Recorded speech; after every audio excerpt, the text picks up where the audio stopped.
Hello my guys! Magandang hapon sa inyong lahat. I am Chirugas Mama Sigari Channel, a faith healer also, a tarot reader. So ngayong hapon na to, tignan natin ano kayong sabihin sa inyo ng ating mga gabay. So this is something, an urgent pasilip. An urgent pasilip para sa para kay Senator Bongo. So ano, alamin natin yung mga bagay na masasagap natin sa energy niya, yung mga bagay na mahagilap natin sa kanya. Ano kayang gabay sa kanya na kailangan niyang malaman? No, itong reading nito ay pawang gabay lamang ha. Pawang gabay lamang yung mga bagay na posibleng maganap, no, sa hinaharap. O maaaring may mga bagay na masagap natin sa energy niya, yung mga bagay na nangyari behind the scenes, behind our back. So let's see, no? Alamin natin at tuklasin natin yung mga bagay na maaaring mangyari. So guys, let's see. Angel Spirit, please give information po. So, and of course, don't forget to like and subscribe my channel. And i-click ko siya ba for more videos. Update ko, maraming salamat po sa mga walang sawang pagsuporta sa aking channel, lalo-lalo nang dirigi-skip ng ads. Naway pagpalain po kayo ng Diyos at may kapal. Siksik digdig nag-uumapaw na biyayang manumbalik sa inyo. So, let's see guys, what is the messages, advices ng ating mga angel spirit no, para sa ating senator na si Bongo. Let's see and watch this. Angel Spirit, please give me information po. Ano kaya nga masasagap natin sa energy niya? Okay, so there's something a Three of Pentacles, something work. No, there's something a teamwork. No, marami siyang nakakahalubilo, marami siyang nakakausap dito. O merong mga bagay na kailangan niya mag-pay attention. No, kasi may Three of Pentacles, something collaborations, no, communications. And there's something guys with the Ace of Pentacles. Now, there's something, a big shot, a big money. Now, may malaking perang, kumbaga dumating sa kanya or may malaking pera maaring related sa kanya. No? May malaking opportunities, ganon. O malaking pera, no? And of course, there's something that you want, waiting for a result, wait of our ship. No, may resultang lalabas, no, may information na maaring maibahagi na, no, may mga bagay na maaring malaman na, there's a transition with a Six of Swords, no, unti-unti na magbabago ang situations, no, may mga bagay dito na maaring unti-unti nang maganap, no, with a Queen of Swords, clear the boundaries, no, unti-unti niyang lilinisin or tatanggalin yung mga bagay na hindi nagsiserve sa kanya. So it means dito parang merong bagay na kailangan mas maging wise siya when it comes from decision. Additional messages. And there's a death card. No, may mga bagay na katapusan na o may mga bagay na matatapos na. May mga bagay na maaring magsimula na. There's something in transformation. No, may mga bagay dito na maaring magbigay ng hangganan, no? Let's see what is the Three of Pentacles. Represent what? There's a Six of Pentacles, no? There's something a give and take or something a balance. No, magkakaroon ng balance dito. Meron dito mga nakasalamuhat, maaring nakakausap siya, no, regarding dito about sa pera, no? Meron there's a charity support, maaari ba kami mga charity siya, o meron ditong support, no?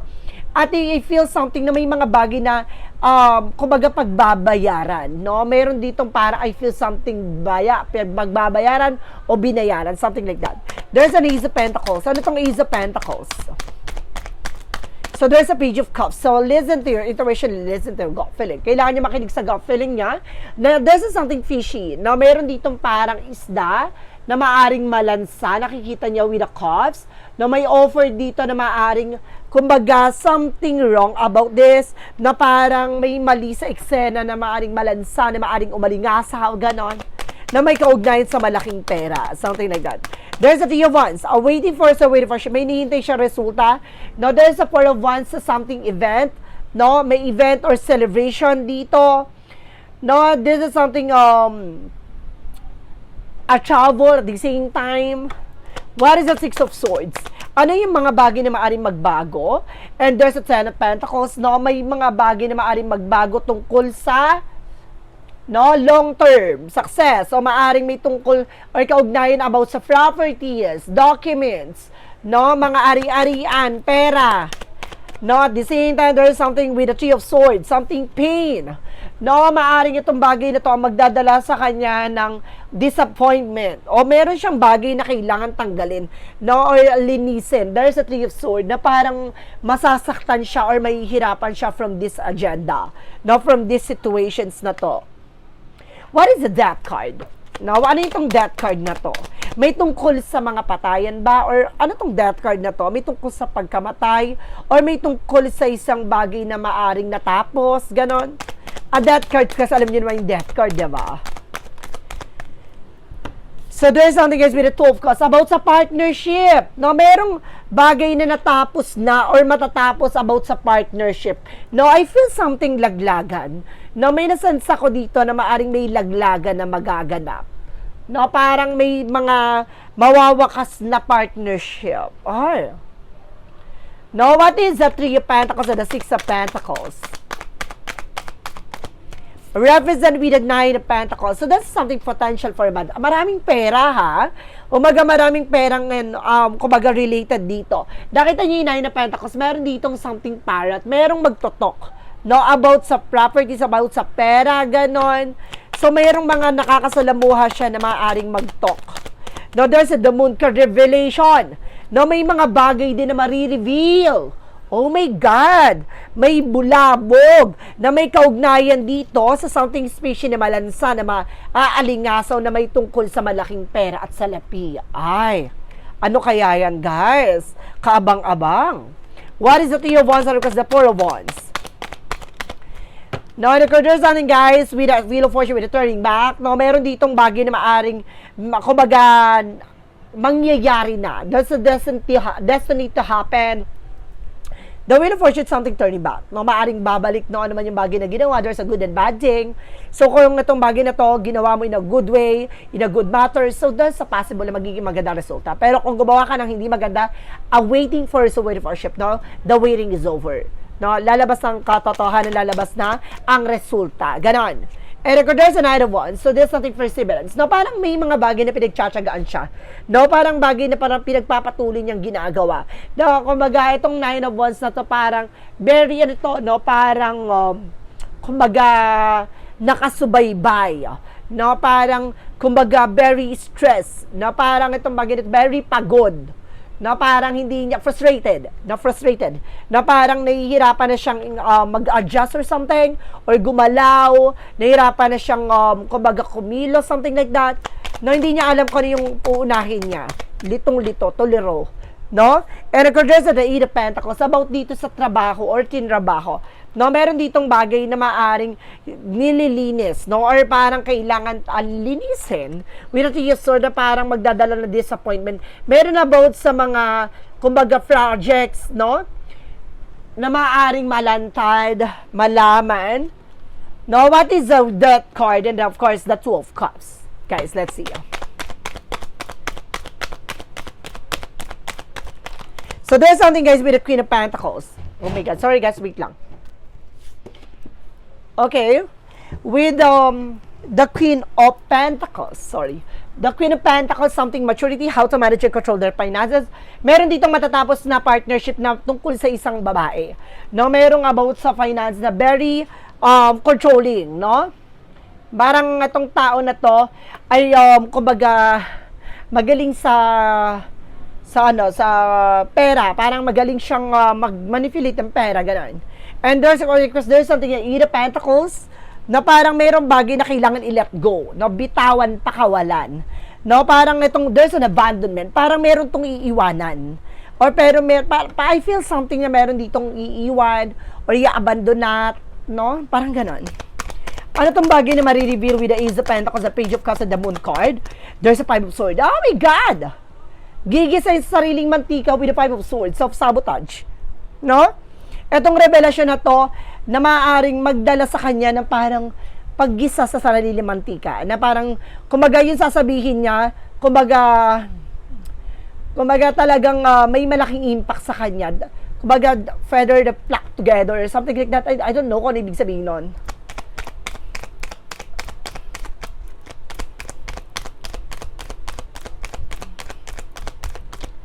And there's a Six of Wands for victory. So, meron siyang bagay na maaaring gusto mapagtagumpayan, no? O meron ditong iikot ng kapalaran, the karma, or the karma, no? Na maaaring may resulta ng darating at lalabas, no? Na matagal niya ng gustong mangyari, no?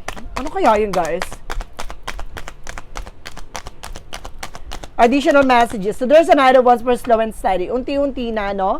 Kailangan niya maging patient. Aba ng pasensya kung malma siya. Huwag siyang agresibo. No, what is the Queen of Swords, the Three of Swords, and the Eight of Pentacles? Represent, guys, with the strength card, confident. No, kailangan niya lakasan ng pakiramdam niya, lakasan ng loob niya. No, maging matapang siya dito with the Ace of Cups. Something itong, there's something obsessions, no? With a partnership. Na meron ditong parang, kumbaga, talagang, kumbaga, obsessed, no? Sa bagay na to. So, may mga bagay na matutuklasan dito, related from this person, babae siya. So, alamin natin, no? Ano pa yung mga bagay na maaaring masagap natin sa energy niya? Ano yung gabay sa kanya ng ating angel spirit? Now, there's an information. May malalaman siya dito. No, may balitang paparating. No, with the Knight of Cups. So, there's an offer na paparating sa kanya. No, may plano dito na maaaring mabuo. No, mayroong offer dito na maaaring mangyari. Anong offer na to? Anong proyekto na to? There's a chart card. No? Kumbaga, ngayon ay kumikilos na, nagkakaroon na ng, kumbaga, galawang eksena. Talagang pinupursige nila na magawa tong project na to or plano na to. So, mayroong bagay na kailangan nila mapagtagumpayan. Ano kaya yun, guys? Na may offer So, let's see what is additional messages pa. Yung mga bagay na masasagap natin sa energy niya. There's a Sun card. Now, there's a pure positive outcome. So, may mga bagay na talagang ipapanalo, no? Magiging positibo ang kalalabasan with the Ten of Wands, no? Overloaded, burden. So, mayroong bagay na maaring malantad ang kumbaga, nagpapabigat sa situations. Now, with the Page of Swords, marami pang siyang bagay na dapat matuklasan dito. Marami pa siyang bagay na dapat malaman dito. So, may mga bagay dito na maaring kailangan niyang alamin at tuklasin. So, wait lang, guys.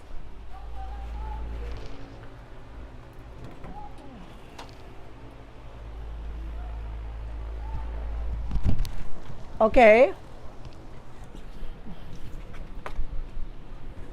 Angels privilege information pa.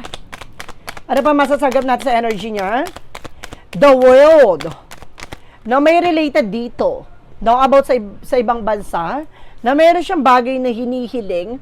Na mayroong, kumbaga, humingi siya ng pag-asa or something. And of course, there's never, may tungkol dito. About sa ibang bansa na dating, there's a boss, no? I feel something dating president to, na meron siyang hiniling dito, or meron siyang, kumbaga, hindi siya nawawala ng pag-asa, na itong dating former president na makauwi sa Pilipinas, no? Oh, there's an emperor. So, let's see. And there's an Nine of Cups. No, and the Queen of Wands. No, malakas ang loob nila, matapang sila, na matutupad yung kanilang mga hinihiling, na may gusto silang ditong maisakatuparan. So, let's see. Matutupad ba? Na parang I feel something na parang, sige, alamin natin, no, sa energy niya, no? Kasi, kapatid niya naman, makakauwi ba si former President Rodrigo Duterte? There's a hidden agenda. No? May hidden agenda dito. No, meron ditong bagay na hindi kumbaga, hindi nila ina-expect. No, there's a secrets. No, there's a mystery. Mayroon dito nakatago sa likod dito with the Three of Cups. No? May related about sa tatlong babae. No? About sa kanya. Ibig sabihin dito, guys, no, isa sa bagay dito na nagpapahirap, no, ng pagkanyang releasing. No?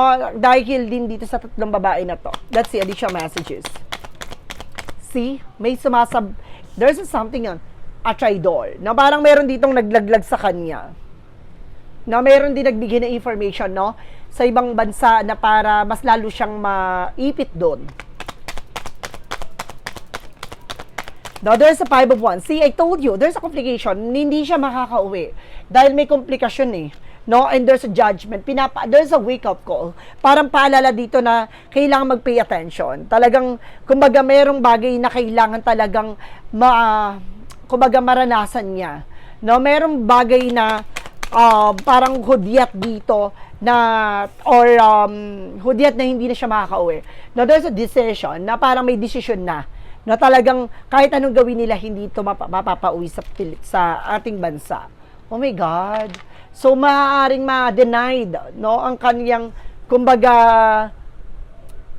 ang kanyang pag-uwi, no? Kanyang yung parang, para mapauwi, no? Hindi, i-deny lang. So, let's see guys, no? What is additional messages tayo? I-denied. So, let's see what is additional messages. Ano pa yung mga bagay na masasagap natin sa energy ni Bongo? Marami kasing tanong o nagtatanong, no? Kung makukulong ba siya.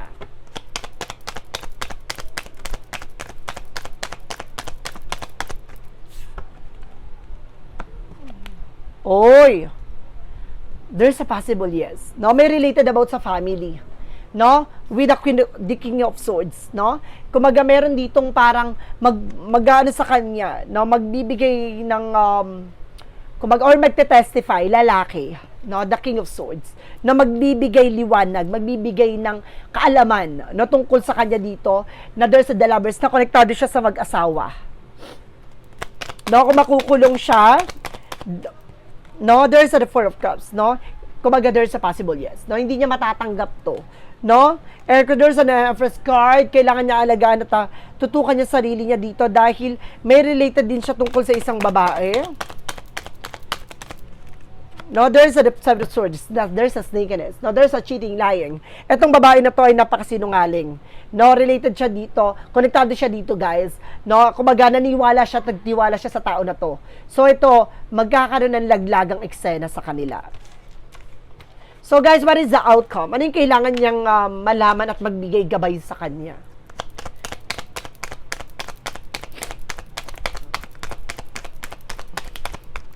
So, there's a Page of Pentacles, no?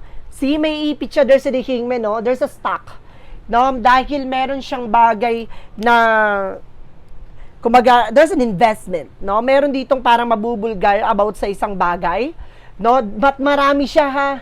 Marami pang malalaman tungkol sa dito. There's a confusion na magpapagulo sa situations niya. Na maraming bagay na maaring malaman at malantad dito. And of course, there's a Fool card. Masyado siyang nagtiwala dito with a Hierophant. No, kumaga itong tao na to ay, kumaga hindi na siya nadala. No, parang minsan nang nagsinungaling at minsan na tinry daw siya dito. No? And of course, there's the Nine of Pentacles, no? Very secured. Kumaga pero may iningatan siya dito about sa pera. No? Parang may sinecure siya dito. So, let's see what is additional messages tayo with a shadow work of Vision 1. From the shadow work of Vision what? Emotional release. No? Kumaga, there's a let go, create space for a new beginning. So, kumaga, yung mga worries niya, yung pangamba niya, at yung iniisip niyang mabigat, kailangan niya ilabas yun. Parang, may part dito na parang sasabog siya na parang dahil sa stress at depression. No, parang hindi niya na alam kung paano niya gagawin to, parang hindi niya alam kung saan siya lulugar. No, very stressed siya ngayon. What is clarifying for a life situation?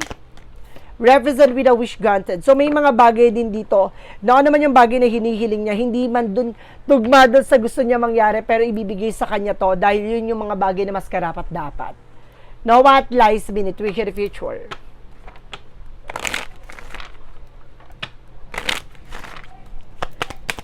Mga bagay na natago sa inaharap. There's a bag and boo. Outdated, expired. So, mayroong magbagay na magtutulak dito na para malaman tong nakaraang balita or nakaraang informasyon na maaring malantad. No? Kumbaga maraming mga documents, papers na maaring maabahagi dito. No? Some of them parang old na talaga. No? Expired na maaring matagal ng kumbaga, mga ginawa nila or maaring matagal na tong balita na to na maaring manariwa, no? So guys, this is something urgent pasilip na para sa ating senator, na Senator Bongo. So maraming salamat guys. This is something pawang gabay lamang ha. Pawang gabay lamang po ito. This is something entertainment purposes. At the same time, don't forget to like and subscribe my channel. And hit siya for more videos update. Because guys, maraming salamat sa mga walang sawa pagsuporta sa aking channel. Lalo-lalo nang dirige-skip ng ads sa way pagpalain kayo ng Diyos at may kapal. Siksik digdig umapaw na biyayang manumbalik sa inyo. Maraming salamat and see you in the next video. Bye-bye. And babush.